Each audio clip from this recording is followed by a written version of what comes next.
নন্দে বাড়ি আইতে আমাদের রাত হয়ে গেছে। এরপরে সবাই মিলে বাট্টাত খেয়ে তাড়াতাড়ি ঘুমাই পড়ছি, কারণ আজকে অনেক জার্নি করে এসেছি আমরা। তারপরে সকালবেলা ঘুম থেকে উঠে দেখি যে আমার মাওই, মানে আমার নন্দের যে শাশুড়ি, তাকে আমরা মাওই বলি।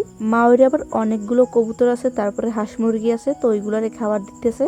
হাঁস মুরগির খাবার টাবার দিয়ে এরপরে আমাদের কিছু হালকা পাতলা নাস্তা করতে দিছে। তারপরে সে আইসে রান্না করার জন্য সকালবেলা। আজকে আমাদের জন্য মাওই ইউনিক ইউনিক কিছু রান্না বান্না করবে, তো চলেন দেখতে থাকি কি কি রান্না করে আমাদের জন্য। তো এখানে রান্না করতেছে মুগ ডাল দিয়ে পাট শাক, তার সাথে আরো রান্না করতেছে কলা গাছের থোর। প্রথমে তো কলা গাছের থোর গুলারে কুচাই নিছে, এরপরে এইগুলার একটা পাতিলের ভিতরে সেদ্ধ করতে দিছে। থোর যখন সেদ্ধ হয়ে গেছে, এরপরে পেঁয়াজ, রসুন, কাঁচামরিচ, এরপরে চিংড়ি মাছ সবকিছু দিয়ে ভালোভাবে উছলে নিতেছে। আগে থেকে যে থোরগুলো সেদ্ধ করে রাখছিল, এরপর এক এক করে সব থোরগুলো দিয়ে দিছে এই মশলার ভিতরে।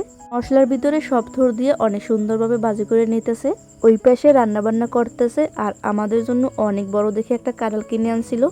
তো ওই কাঁঠালটা ভেঙে তারপরে আমাদেরকে খেতে দিছে। কাঁঠাল খাওয়ার পরপরই আবার আমাদের জন্য মুড়ি মাখাইছে, এরপরে মুড়ি মাখাও খাইলাম। দুপুরবেলা রান্না বান্না খাওয়া দাওয়া শেষ করে তারপরে দেখি যে আমার মাওই আমাদের জন্য আবার কুলি পিঠা বানাইতেছে। আমাদের মাওই নাকি অনেক ধরনের পিঠা বানাইতে পারে।